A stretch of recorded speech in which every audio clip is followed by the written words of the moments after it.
Sinamahan ng bata ang tito sa ilog para mag-fishing. Pero di nila nakita ang malaking worm sa tubig. Hindi mahayla ni tito ang net. Tito, parang may something sa ilalim ng bamboo raft.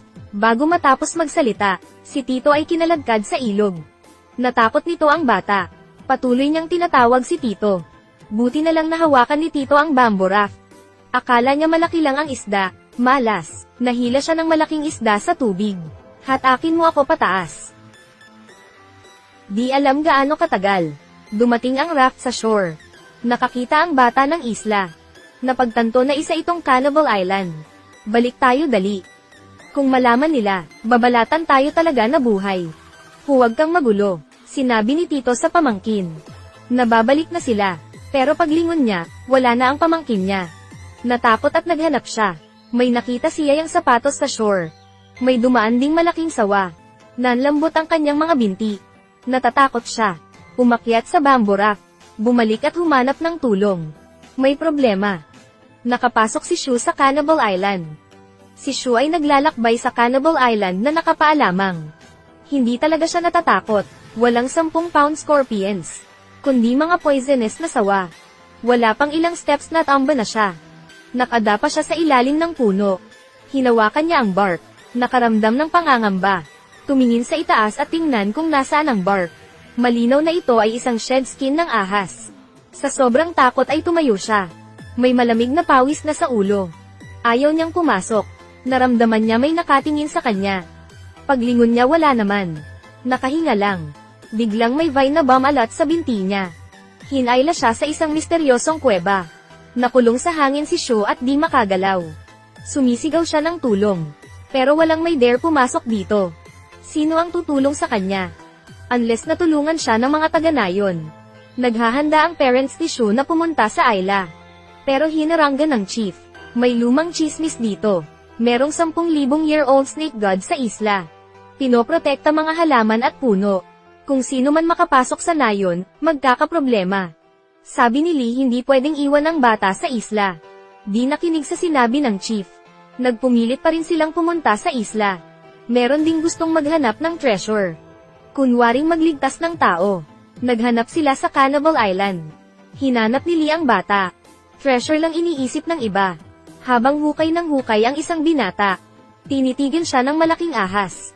Di pa nakareact naging New Year food siya ng ahas. Naririnig mga kaawa-awang sigaw. Narinig ng iba ang malakas na hiyawan. Naghahanda para tingnan. Nakasalubong ng malaking itim na ahas. Bamuka ang bibig ng nito at direktang umatake. Buti na mentally prepared sila. At nakatakas sila sa ahas. Alam nila na hope na ang binata. Kung saan-saan tumatakas. Pero biglang naantanggal siya sa mga vines sa bundok. Lahat sila ay kinaladkad sa kuweba sa ibaba.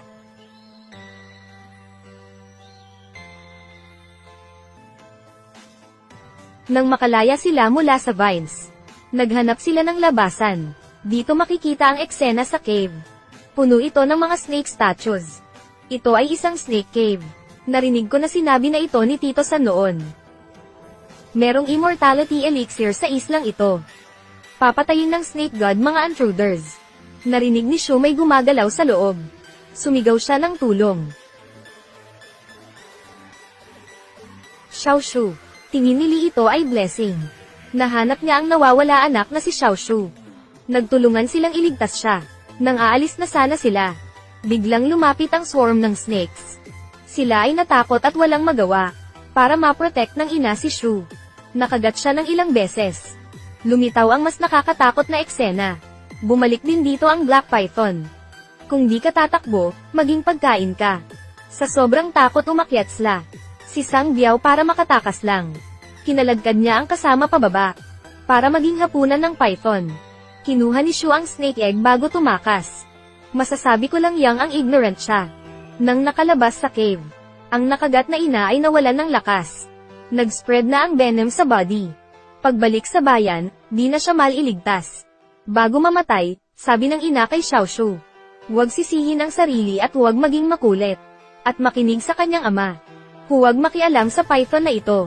Dapat ay mabait ka. Aalagaan ng snake god ang mga mababait. Napaluha si Xiao Shu. Nakakaawa siyang bata na walang ina. Mabilis na lumipas ang oras, lumipas ang 58 araw. Ngayong araw na natutulog si Shu, may gumagapang sa ilalim ng blanket. Binuksan niya ang blanket at bag niya. Biglang gumapang ang baby snake. Ito pala ang nahatch na snake egg mula sa Cannibal Island. Nakita ni Shu na malambot at cute ang ahas. May mga patterns pa ito. Tinawag niya ang ahas na ito Flower. Araw-araw sa likod ni Lee, itinago niya si Flower bilang pet. Pero syempre lalabas ang katotohanan. Biglang narinig ni Lee, nag-uusap si Xiaoshu sa iba. Nakita niya na, ang anak ay nag-aalaga ng pet snake. Xiaoshu, nag-aalaga ka ng gold silver python. Saan mo nakuha yan? Ito ang pet ko, si Flower. Ibigay mo sa akin ang python. Ang ahas ay tabo sa kanilang bayan. Kunin na sana ni Lee ang baby snake. Pero para protektahan ng ahas, tumakbo siya palabas. Hating gabi tumakbo siya sa ilog.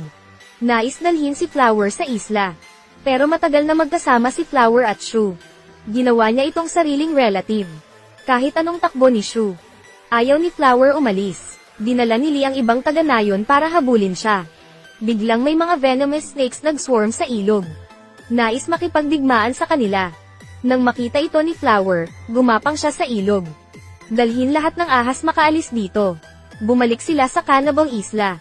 Ang mga taga-nayon ay unti-unting nakakuha ng snake plague. Di na sila nakipagkulitan sa ahas. Lumipas ang panahon at lumipas na ang 18 taon.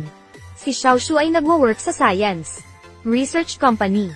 Nang marinig ng boss na may honeysuckle sa isla, nakakabata ito ng mga tao, ay promote ang Eternal Youth Project. Dinala si Shu at team sa Cannibal Island para lutasin ang problem sa snake plague. Pumayag si Shu pumunta sa isla. Dinala niya ang 2 grupo ng army at bumalik sa Cannibal Island. Meron silang own agendas. Nais lang nilang yumaman. Si Shu lang gustong tapusin ang snake plague. Hinarap ang rare at exotic plants. Di niya tiniis at nanghukay siya. Napaligiran sila ng Venus flytraps. Ang team ay namatay at iba injured. Ang iba ay pumasok sa cave. Hindi nila alam snake cave ito. Mas mapanganib sa loob kaysa sa Venus flytraps. Bago matauhan, isang big python ang lumitaw sa harapan. Ang ahas na ito ay ang hari ng ahas noon. Dahil sa oppression di sila makahinga. Buti na lang nag-react si Sangbiao. Binaril ito gamit ang shotgun. Pero walang kwenta mga bala para sa Snake King. Sumugod siya patungo sa team. Lahat sila ay tumatakbo. Buti na lang makitid ang daanan. Inipit ang ulo ng Snake God. Si Shu at ang nobya ay nakatakas sa kuweba. May nakita siyang ilang metro ng snake skin. May isa pang malaking ahas dito. Nung nag-aaral si Shu tungkol sa snake species, natatakot ang kanyang nobya. Xiaoshu. Biglang lumitaw si Flower. Nakatitig ng diretso kay Shu. Pinapawisan si Shu sa sobrang takot. Di inaasahan, lumapit ang ahas kay Shu. At hinalikam siya ng marahan sa noo. Nagulat si Shu sa kanyang gentle gesture. Ikaw ba si Flower? Ikaw talaga, Flower. Flower. Ang ahas na ito ay ang kanyang pet snake noon. Kahanga-hanga. Inaliw ni Shu sa nobya na di nakakatakot ang mga ahas. Basta wag silang saktan. Mga ahas ay di lalaban sa mga tao. Kinuha ang kamay ng nobya at pinahawak sa ulo ng ahas. Maya-maya biglang may putok ng baril sa malapit. Sa sobrang takot tumakas si Flower. Lumabas ang dalawa para tingnan. Nakasalubong niya ang boss ng kumpanya. Siya rin ang ina ng nobya. Sinabi ng nobya ang tungkol sa kay Flower. Naging interesado agad ang iba. Ang honeysuckle ay napakahalaga. Kung mahuli nila ang python, maging wealthy at powerful sila. Naghanda silang hulihin ang sawa. Dinala ni Sangbiao ang mga tao sa kuweba. Nakita na kaantanggaw si Flower at ang snake god. Tingnan nyo. Ang black python ay may gunshot. Ako ang bumaril. Dinidilaan siya nito ng isang python. Gumaling na. Kahanga-hanga. Tandaan na gumamit ng anesthetic mamaya. Nais nila hulihin si Flower na buhay. Kahit risky ito sa buhay. Close work. May kasabihan na mamatay ang tao sa pera. Nag-inject mga tao ng anesthetic kay Flower. Nagtago si Sangbiao at diretsong nagpaputok. Agad na tumakas ang takot na Flower. at naiwan ang snake god sa lugar. Di nagtagal mga tao ay nagpanik at natamba. At kinain ng bilog ang tao. Nakita ni Shu may isang tao na nais patayin si Flower. Para mailigtas ito, itinulak ni Shu ang shooter. Siya ay hinampas ng buntot ng snake god. Lumilipad ng 7 o 8 metro. Wala pang oras para bumangon. Nakagat muli sa balikat ng snake god. Nakita na malapit na mamatay si Shu. Lumabas si Lee na may hawak na palakol. At tamaan ang snake god. Binitawan nito agad si Shu. Lumapit na din si San. Itutok ang baril sa mga mata ng ahas. At binaril ang ahas ng 2 shots. At dinala nila si Shu sa cave entrance. Si Shu ay labis na nanginginig ngayon. Ang bibig ay dark purple lipstick. Parang naging katulad siya ng ina niya. Habang mga tao ay di alam anong gagawin. Gumapang agad si Flower palabas ng kuweba. Huwag siyang saktan. Siya ang 10 years ago na pet ni Shu noon. Dinidilaan ni Flower ang sugat ni Xiao Shu. Mabilis na nawala ang venom kay Shu. Walang pakialam si Sangbiao. Tinamaan niya ng baril si Flower. Kanina pa tayo nahihirapan. Sana ginawa na lang natin si Shu kanina bilang bait. Para tapos na. Nasa kamay na nila si Flower. Pero ang problema paano ilabas si Flower sa isla. Napadpad ang snake gun doon. Walang nakakatakas sa kuweba. Nakaisip si Sangbiao ng malupit na plano. Gamitin si Flower as bait para palabasin ang snake god at agad na patayin ito. Inimpake nila si Flower at isinabat sa hangin. Nagtago ang lahat at naghihintay sa snake god. Dumating ang snake god upang iligtas si Flower. Nakita ito ni Sangbiao. Nagutos kumilos. Shoot. Itinoon nila ang firepower sa snake god. Di takot ang snake god. Ang mga taong ito ay walang magawa sa harap nito. Sila ay hinarap ng ahas sa loob ng ilang minuto. Nakita na sa panganib ang ina. Naglakas loob ang nobya na ishoot ang snake god. Bago mag-load ng arrows. Sumugod ang snake god. Nang makita ito ni Shu agad siyang lumitaw sa likod. Pinatumba ang nobya. Di nakakapit ang snake god at nahulog sa Venus flytrap. At natanggal ito sa mga vines. Anong ginagawa nyo? Kunin nyo na si Flower. Opo. Tanggalin ang tali. Kunin nyo na ang python. Nang kunin na ng lahat ang sawa. Kinuha ni Shu ang nobya at tumakas ng maaga. Tumakbo sila sa entrance ng cave at nakakita sila ng honeysuckle. Honeysuckle, huwag hayaan makita nila ito. Mga tao ay naghihintay sa gamot. Hindi nagtagal at nakatakas ang lahat. Pagod na pagod ang boss at di na makahinga. Di na siya makalakad. Nais magpahinga. Kung kakainin ang gallbladder ng python, magkaroon ka ng eternal youth. At habang buhay na maganda. Talaga. Snake gallbladder lang. Narinig ni Sangbiao may effect pag kumain ka nito. Kinuha niya ang knife para patayin ang python. Pinigilan sila ulit ni Xiao Shu. Dinalewala lang ng mga tao sa paligid. Nanood lang sila ng palabas. Pero di match si Shu kay Sangbiao. Di nagtagal ay sinipa siya ni Sangbiao. Sa sandaling ito, biglang nagising si Flower. Agad na buhol kay Sangbiao. Natakot ang lahat at nagsitakas. Kinagat ni Flower si Sangbiao sa leeg. Ginamit ni Sangbiao ang lakas para inihagis si Flower. Nahulog ito sa lupa at nagtwitching. Nang malapit na siyang mamatay. Mabait pa rin si Xiao Shu. Lumapit siya kay Sangbiao. At pinakain ito ng honeysuckle. After kinain ni Sangbiao ito, mabilis na nawala ang snake venom. At samukha siya ng phlegm na may dugo. Nang ma-restore ang kanyang lakas, parang may powers siya. Itinaas si Shu gamit isang kamay. At itinulak si Xiao Shu sa malayo. Nakita ni Lee na binugbog ang anak. Agad itong tumulong. Pero itinulak siya sa lupa. After binugbog ang mga tao sa paligid, itinaas niya ang spear para pumatay. Sa sandaling ito, nagising bigla si Flower. Gumapang ito kay Sangbiao. Handang sakalin ito. Kahit anong struggle ni Sangbiao. Di man lang makabukas ng space. Sa desperasyon, kinagat ni Sangbiao ang balat ni Flower. At sinipsip ang dugo ng python. After uminom ng dugo ng snake, naging malakas si Sangbiao. At agad kumuwala sa kay Flower. At inihagis ang python. Sasabihin ko sa iyo ang totoo. Ang mga tao sa inyong nayon, na may kakaibang sakit, ay hindi na mapapagaling. Walang kwenta kumain ng halaman. Kasama kasi ako sa kinakain nila. Idinagdag ang salot na karne ng ahas. Alam ni Sangbiao na invisible siya.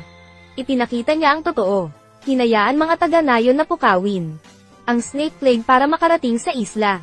Maghanap ng iba't ibang treasure. Nang harapin ni Sangbiao si Xiaoshu. Para protektahan ng anak, itinulak niya si Sangbiao. Tinulungan niya ang anak. Itinaas ni Sangbiao ang kutsilyo. Sinakripisyo ni Li ang buhay niya. At agad siyang namatay. Nag-mutate ang katawan ni Sangbiao. Nanginginig na di mapigilan. Di na siya mabubuhay. Desidido siyang patayin ang lahat sa isla. Kayo ang gumawa sa akin ng ganito. Gusto kong ilibing kasama ka. Gusto kong patayin kayong lahat. Walang makakatakas. Nang tumawa si Sangbiao sa langit, ang Snake God ay nakalaya at sumugod sa kanya. Nakita ito ni Sangbiao. Sobrang nagpanik siya. Itinaas niya ang baril. Pero kinain siya ng Snake God. Pag-shoot ni Sangbiao, namatay ang Snake God at si Sangbiao. Ang Snake God ang patron saint ng isla. Sa pagkamatay nito, biglang gumuho ang buong isla. Lumubog sa dagat. Ang mga halaman ay nalanta at nalaglag. Gustong tumakas ng mga tao pero walang exit. Nang magising si Flower ulit, ginamit niya ang katawan para buksan ang daan sa lahat. Lahat ay sumunod at tumakas agad. Buti na lang nakarating sila sa bangka. Si Flower ay natamba sa ilog dahil sa pagod. Para iligtas ang ahas, kinuha ni Shu ang huling honeysuckle. At pinakain si Flower. Mabuhay ng maayos. Huwag hayaang mahuli ka muli ng mga tao. Sa wakas si Xiaoshu at ang natitirang mga tao ay umalis. Si Flower ay na-recover agad. Siya ang bagong patron saint ng isla. Simula ngayon, walang taong namanggahas na tumuntong sa isla.